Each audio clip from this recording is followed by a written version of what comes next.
मैं बड़ा सुकून से सॉल्व करता हूँ। जी सर। एक्चुअल में मैथ्स चीज ही बड़े सुकून से सॉल्व करने वाली है। जी सर। ठीक है, बड़े मजे से, आराम से। बट कॉम्पिटिटिव एग्जामिनेशंस की बात करें ना, तो यहाँ स्पीड का फैक्टर आ जाता है, क्योंकि उनको टाइमर में चाहिए, वो उनकी रिक्वायरमेंट है। ठीक है, जी सर। तो अब हमें ना journey of solving A question क्या होती है, समझना, रिकॉल करना कि क्या किया जा सकता है, रिकॉल किया उसको अप्लाई करना, फिर कैलकुलेट करना। जी सर। 4 चीजें होती हैं जब हमें क्वेश्चन सॉल्व करते हैं। जी एग्जैक्टली। आप जैसे बात कर रहे हो ना, जैसे हर बच्चे के साथ ये चीज होती है जो अर्थमेटिक पढ़ना शुरू करता है, एक पॉइंट के बाद आके उसको पुराना सब भूलने लगता है, क्योंकि कितना याद रखोगे ना। हमारे दिमाग में अपनी क्वांट, रीजनिंग, इंग्लिश, ये सब कुछ पढ़ना होता है। क्वांट में भी, अर्थमेटिक में, हर एक चैप्टर में 15-15, 20-20 तरह के क्वेश्चन होते हैं, वो सब करने होते हैं, तो भूलना लाजमी है। आपको द मैथ्स हीरो में अच्छा खासा प्रैक्टिस मटेरियल इसीलिए दिया गया था, ताकि आप एक तरह के सवालों को, एक तो आपने अगर नोटिस किया हो, द मैथ्स हीरो में मैंने जैसे क्वेश्चन क्लास में कराए थे, एज इट इज वैसे ही क्वेश्चन विद डिफरेंट नंबर्स दिए हुए हैं आपको प्रैक्टिस करने के लिए। एक फाइल ऐसी है, ताकि आप पहले सॉल्व करो, फिर उसके बाद उसी से सेम तरह के सवालों को एक बार प्रैक्टिस कर लो। आपको क्या करना पड़ेगा, मेन बात क्या है कि आपको टाइम देना पड़ेगा, जल्दी मत करो।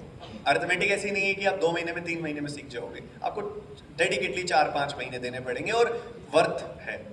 प्री में बेशक नहीं दिखती इतनी वर्थ, क्योंकि प्री में अभी जो मुश्किल पेपर आने लगे, थोड़े से मुश्किल आने लगे। अर्थमेटिक के 4-5 क्वेश्चन भी कर लो तो काम चल जाता है। पर मेंस में आपको पता है कि डीआई पे डिपेंडेंसी कितनी खतरनाक है। जी सर। क्या पता डीआई शुरू करो, पूरे पेपर में हो ही ना, समझ रहे हो? जी। तो वहां पे तो अर्थमेटिक पे डिपेंडेंसी बहुत ज्यादा है।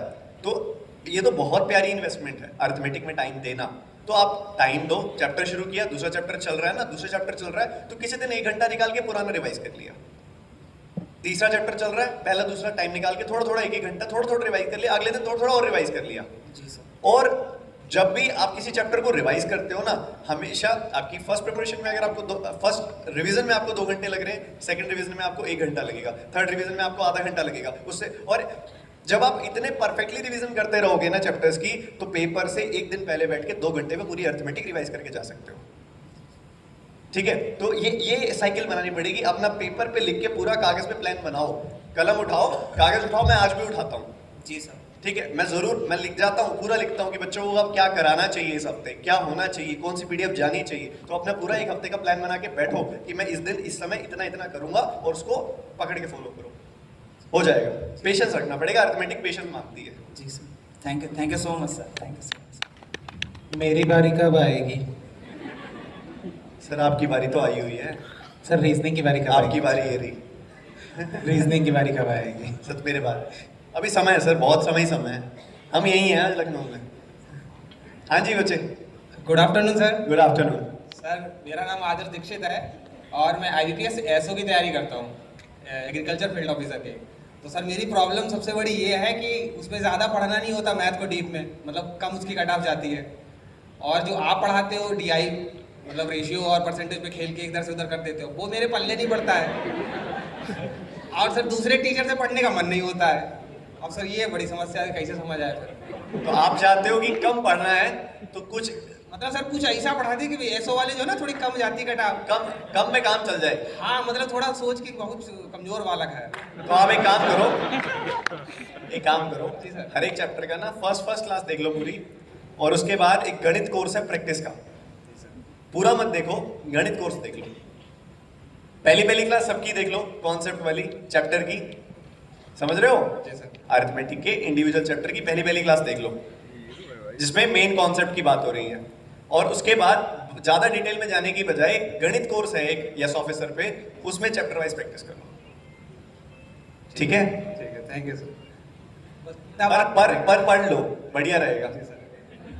कोई ज्यादा टाइम नहीं लगता है। अब रिकॉर्डेड में आपको द मैथ्स हीरो अवेलेबल है, अगर आप 1.5x पे चलाओगे 1 महीने में कोर्स खत्म हो जाएगा maths hero. Hello Ashish sir, हाँ थैंक यू जी, so much. Hello. Thank you so much.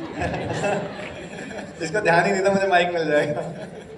Thank you so much Nimsa Bansal ma'am and all faculty. हाँ जी। I am grateful today and sir, मैं जो है स्लो लर्नर हूँ बहुत ज़्यादा। थोड़ा माइक ऊपर कर लो बस कुछ। हेलो। हाँ जी, आ रही है अब? बहुत प्यारी आ रही है, बता भाई। सर क्या मतलब मैं स्लो लर्नर हूँ, धीरे सीखता हूँ। बल्कि मैथ्स में ही पढ़ा था, मैथ्स मुझे पसंद भी है। मैंने ग्रेजुएशन में BA किया था मैथ्स से, लेकिन धीरे सीखने की वजह से मैंने छोड़ दी फिर। और फिर आपसे बैंक की तैयारी किया सर, तो स्लो लर्नर है और फिर स्पीड बहुत, मतलब जब सॉल्व करता हूँ तो ब्रेन फटीग हो जाता है। ठीक है। 10 क्वेश्चन से ज़्यादा सॉल्व नहीं करता था, मतलब जो डिफ़िकल्ट अर्थमेटिक होती है, तो मतलब उसको कैसे टैकल करूँ मैं? देखो, स्पीड कोई ऐसी चीज नहीं है कि आपको खुद से इंड्यूस करनी है। जो स्पीड ना डेवलप की जाती है। अब ऐसा नहीं है कि मैं आपको कोई एक चीज सिखा दूं और आपको बोलूं कि वो जल्दी चलो। फॉर एग्जांपल मैंने कहा देखो वो देख सामने वाला भी तेरे सामने ना एक बाइक चला के जाएगा, फर्ज कर तुझे नहीं आती चलानी, बाइक चला के जाएगा, जल्दी देख ले, फटाफट देख और जा, तेज चला के जा। पॉसिबल है क्या? नहीं। चलाएगा तो वहीं कहीं कोने में लगा हुआ मिलेगा। तो वही चीज है मैथ्स के साथ भी ना, कि तू सीख रहा है, तूने बहुत अच्छे से कॉन्सेप्ट सीख लिया, तूने उसको रिवाइज कर लिया, तूने उसको एक बार और रिवाइज कर लिया, तूने उसके क्वेश्चंस कर लिए, तूने उसके क्वेश्चंस दोबारा कर लिए, तूने मॉक टेस्ट में भी कर लिए, तूने पीडीएफ में भी कर लिए, तूने एक तरह के क्वेश्चन 4-5 बार कर लिए, तो अब तेरा सोचने का टाइम खत्म हो गया क्वेश्चन में कि इसमें करना क्या है। तो वो सोचने का टाइम होता है ना, वो पर्सन टू पर्सन मैटर करता है। When you read a question ना, सब लोग क्या करते हैं, पढ़ के समझने की कोशिश करते हैं कि करना क्या है। तो ये पढ़ के समझने के टाइम को खत्म करना, मिनिमल करना, बिल्कुल इसी को स्पीड कहते हैं। ठीक है, सोचते रह जाते हैं। अब कई लोगों ने इतनी बार कर लिया, यार ये उठा के इससे मल्टीप्लाई करना, इधर डिवाइड करके ये लेंथ निकल जाएगी और लेंथ निकलते ही एक्स की वैल्यू आ जाएगी, पुट करके आंसर निकल जाएगा। समझ रहे हो? बहुत बार कर लिया ना, इतनी बार कर लिया कि अब नींद में करा लो, इसको स्पीड कहते हैं। इंड्यूस नहीं करनी। आप स्लो लर्नर है, कोई दिक्कत नहीं है, हर एक है, मैं भी स्लो लर्नर हूँ, यहाँ पे सारे बैठे स्लो लर्नर है। ये कौन से तुमको धुरंधर लग रहे हैं? शक्लें देखो इनकी एक बार। मैम जब करा रहे थे इन सबको मैनिफेस्टेशन मेडिटेशन, पीछे 3-4 अच्छे तो मैंने कहा भाई खत्म हो गया, उठ जा। तो आपको खुद को पहले कमतर मत समझो। नहीं हो, नो सर, नहीं है। स्लो लर्नर एक कोई ऐसी कोई चीज नहीं है जिसके लिए आपको बुरा फील करना चाहिए। आराम से सीखते हैं सर, मजे हैं, राजे हम अपने मर्जी के राजे हैं। ठीक है, सीखो आराम से, बार बार सीखोगे, बार बार करोगे ना, ब्रेन ऑटोमेटिकली चीज को पकड़ लेता है, फिर आपको ज्यादा सोचना नहीं पड़ता। उसी को स्पीड लाना कहते हैं। Thank you so much sir. Hello mike वहां से यहाँ तक आने में टाइम। हेलो, इधर पीछे पीछे पीछे पीछे। सर नमस्ते। हेलो, चलो आपसे बोलिए। सर नमस्ते, पहली बात तो आपका स्वागत है लखनऊ में। Thank you. आप ही को कह रहा था, मैं कोने में बैठे थे। एक्चुअली मैं लेट आया था। कई बार जल्दी आने वाले बैठते हैं कोने में। ऑरेंज वाला है सर। ये ऑरेंज है सर। ये नालायक है। हाँ जी बच्चे, बोलो जी बोलो। सर, जी सर। एक्चुअली सर इससे पहले आप लोग अनअकैडमी पे थे, तो मैं मैथ्स के लिए भी अंकुश सर पे डिपेंड था। अंकुश सर, तो सर मैं मैथ्स के लिए भी अंकुश सर पे डिपेंड था। मैं डीआई करता रहा और जो स्पीड मैथ्स वगैरह होती है केवल उस पर करता है। अर्थमेटिक मुझे आती है, ऐसा नहीं कि आती नहीं है, लेकिन अर्थमेटिक मैं प्री ऐसे मॉक वगैरह भी देता हूँ, तो पहले मिसलेनियस, फिर डीआई और फिर मैं अर्थमेटिक में जाता हूँ। तो अर्थमेटिक मतलब हो जाती है, ऐसा कोई दिक्कत नहीं है। तो मतलब स्ट्रेटजी जो ये है अर्थमेटिक को लास्ट में करने की, मतलब अर्थमेटिक में बहुत टाइम दे देता हूँ और न ज़्यादा उसकी प्रैक्टिस डेली करता हूँ। अर्थमेटिक ये है कि अगर मेरा 1-2 मिनट उसको देने का क्वेश्चन सॉल्व हो जाता है, कोई दिक्कत नहीं। प्री में और मेंस में भी अगर समय दे दूँ तो हो जाता है, ऐसी कोई दिक्कत नहीं। लेकिन मैं डीआई और मिसलेनियस जो है उस पर ज़्यादा फोकस है। स्ट्रेटजी जो है, मुद्दा क्या है? स्ट्रेटजी जो है अर्थमेटिक को टाइम ना देने का, ये सही है कि नहीं सही है? डीआई और मिसलेनियस से ज़्यादा फोकस रहता है मेरा। नंबर आ रहे हैं, नंबर आ रहा है। चिल मारो। और सर अंकुश सर को मैं थैंक यू बोलना चाहूँगा डीआई मेरी मजबूत करने के लिए। ये जो डीआई वाला गेम है ना, ये आरआरबी पीओ मेंस तक बहुत अच्छे से चल जाता है। तो सर बस निकल जाए। बस निकल Mains है जाएगा। उनकी- आईबीपीएस पीओ मेंस में जब आप डिपेंडेंसी रखोगे ना कि Yes, sir. अर्थमेटिक के बिना मैं डीआई कर जाऊं, yes sir. RRB PO mains में इजी डीआई आती है, ठीक है, हो जाती है, Yes, sir. कोई ज्यादा बड़ा लोड नहीं है। बट जब आप ये दो मेन जो बड़े पेपर होते हैं ना, आईबीपीएस पीओ मेंस और एसबीआई जी, मेंस, जी। अगर आप इनको टारगेट कर रहे होते हो ना, अगर आपने देखे हैं पेपर, पहली बात जी, तो सर, दे चुका हूं, last मेमोरी year बेस्ड मैंने पेपर दिया। तो स्कैम होते हैं, ठीक है, खुद से बना के पढ़ाते हैं वो तो उस पर तो ट्रस्ट मत करो। जो बच्चा पे आप देखे आए हो ना IBPS PO Yes, mains, sir. SBI PO mains, तो आपको पता है वहां सिचुएशन क्या होती है ना, उस सिचुएशन के अंदर उसको क्रैक करना थोड़ा टास्क हो जाता है। Yes, sir, yes. अगर आप उस लेवल की वहां क्रैक कर जाओ तो अचीवमेंट है। एक sir. डीआई क्रैक की 4-5 क्वेश्चन हो गए उसके। बस सर एक डीआई क्रैक कर लेता हूँ। हाँ, पर अभी कंपटीशन अलग है। वो जमाने गए जो 2-3 नंबरों से सिलेक्शन हो जाता था। जी, जी। अब इनकी शक्लें देखो जरा, एक बार देखो सबकी, हाँ अच्छे लग रहा है। ये पूरी कितने नंबर आए थे? नालायक। नंबर कितने आए पिछले साल? सर आईपीएसपीओ में मेरे 10 नंबर आए थे। हाँ नहीं, अभी कोशिश करो, थोड़ा और पुश करो। आप देखो अर्थमेटिक पढ़ लेते हो ना, तो Yes, आप बस ये देखो डेटा सफिशिएंसी, डेटा सफिशिएंसी आपके लिए सबसे काम की चीज है। Yes, sir. वो वन लाइनर है, डेटा सफिशिएंसी ना एक वन लाइनर है जिसने Yes, जीत yes. ली। किसी ने डेटा सफिशिएंसी जीती है, जिसने मतलब बहुत कमांड आ गई डेटा सफिशिएंसी में, मॉक टेस्ट में। हाँ, तो वो डेटा सफिशिएंसी वन लाइनर के बराबर है। पढ़ा, थोड़ा सा इमेजिन किया, आंसर आ गया। Yes sir. RRB PO means IBPS SBI clerk means sorry RRB PO means RRB clerk means IBPS clerk means इन तीनों में जो डेटा सफिशिएंसी आएगी वो तुम्हारे लिए वन लाइनर के बराबर ही है। Yes, sir. बड़ी जल्दी हो जाती है।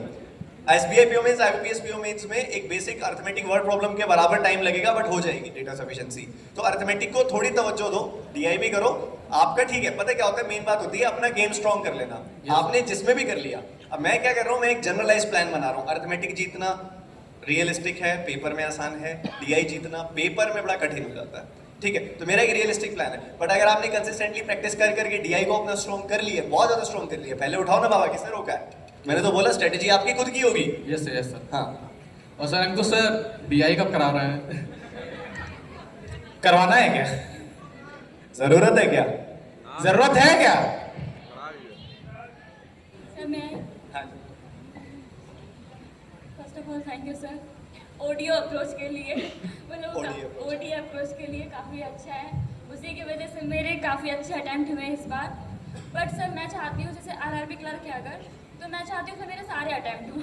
आरआरबी क्लर्क प्री मेंस में। हाँ, प्री में मैं स्पेशली मैं प्री में बात कर रही हूँ, ठीक है। कि मेरे सारे अटैम्प्ट हो, क्योंकि मैंने सारे क्लियर किए हैं आपसे, मतलब सारे क्वेश्चंस मैंने RRB क्लियर। प्री तो हो गया।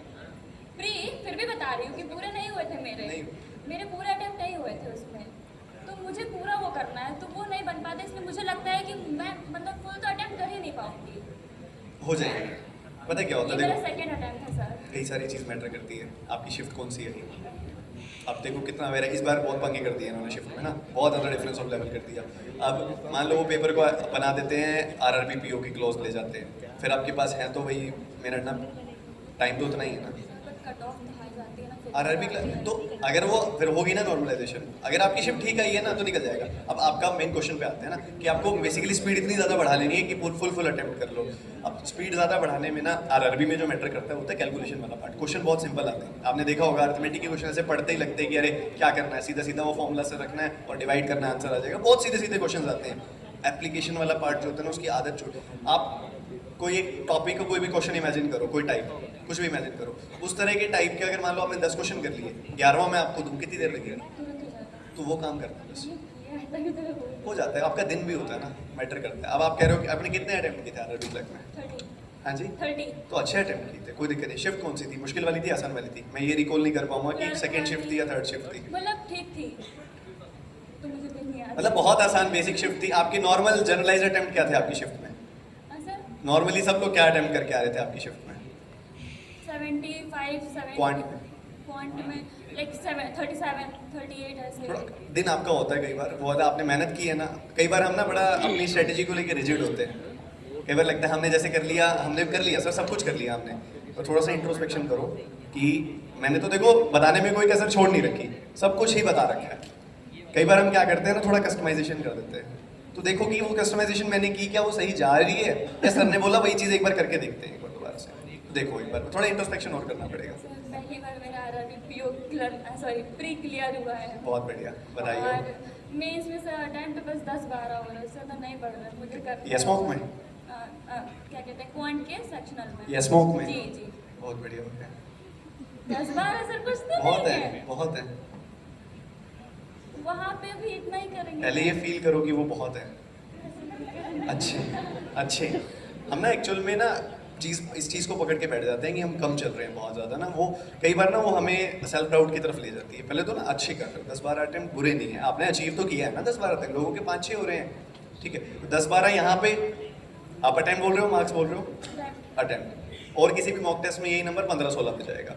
15-16 का नंबर है लगभग 18 से 20 नंबर, सवा मार्क्स का पेपर है। तो बस हम लोग ये मान के चलते हैं ना, जितने मेरे मॉक में आ रहे हैं उसी के आसपास भी वहाँ आएंगे, उससे ज़्यादा नहीं यस मॉम आएंगे। हमने थोड़ा सा डिफिकल्ट रखा हुआ है, ये सोच के एग्जाम्पशन लिखी कि शिफ्ट थोड़ी डिफिकल्ट आ सकती है, ठीक है। नॉर्मल एग्जाम से थोड़ा सा डिफिकल्ट है, तो आप इससे थोड़ा और पुश करो, आपके 15-20 के आसपास नंबर आ जाएंगे 18-20 के पेपर में। पर अब बात आती है यहाँ पे आप गलती क्या कर रहे हो, क्योंकि यहाँ पे आने से पहले मैंने कुछ यस मॉक के मॉक टेस्ट नहीं दिए थे। ठीक है, आपने दिया। मैंने नहीं दिए थे, मैं यस मॉक के मॉक टेस्ट दे के आया हूँ, वो भी बीच वाले खुद से अटेम्प्ट करके। मेरे हर एक में 30, 32 इतने अटेम्प्ट्स हो गए, और मैं डेटा सफिशिएंसी बिना पेन चलाए कर रहा हूँ। ठीक है, मैं 5 कर रहा हूँ, तुम 3 तो करोगे, कमी तो छोड़ रहे हो ना कहीं ना कहीं। एक बार देखो कहाँ कमी छोड़ रहे हो यार, क्योंकि पेपर में वही 10 नंबर तो निकलने ही निकलने हैं, सीधा सीधा वन लाइनर से 8-10 क्वेश्चन तो उसी की आ जाएंगे, बस वही आ रहा है। वही आ रहे हैं। नंबर सीरीज मत छेड़ो ज़्यादा, बड़ी वाली आ रही है ना 2-2, 3-3 वाली, वो अभी वो करते हैं जैसे ABC मैंने अटेम्प्ट नहीं की थी पहले वो। मैंने जब मॉक टेस्ट दिया था तो मैंने वो नंबर सीरीज आती है ना 3-3 वाली, उससे पहले मैंने डेटा सफिशिएंसी कर ली थी पहले सारी। डेटा सफी मैं करके दिखा देता हूँ, चलो घर जाके एक मॉक टेस्ट अटेम्प्ट करके दिखा देता हूँ, ठीक है, हो जाएगा। सर रीजनिंग कर लेते हैं, हम लेट हो रहे हैं। सर मजा आ रहा है सर। अरे सर मजा तो हमको भी मजा, ये मजा हमको भी चाहिए। सर रीजनिंग के डाउट्स हाँ जी, सर सर बस एक बार आशा। चलिए लास्ट कर लीजिए, फिर रीजनिंग। हाँ जी, बोलो बच्चे। Good afternoon sir. सर पहले तो मैं बोलना चाहूँगी कि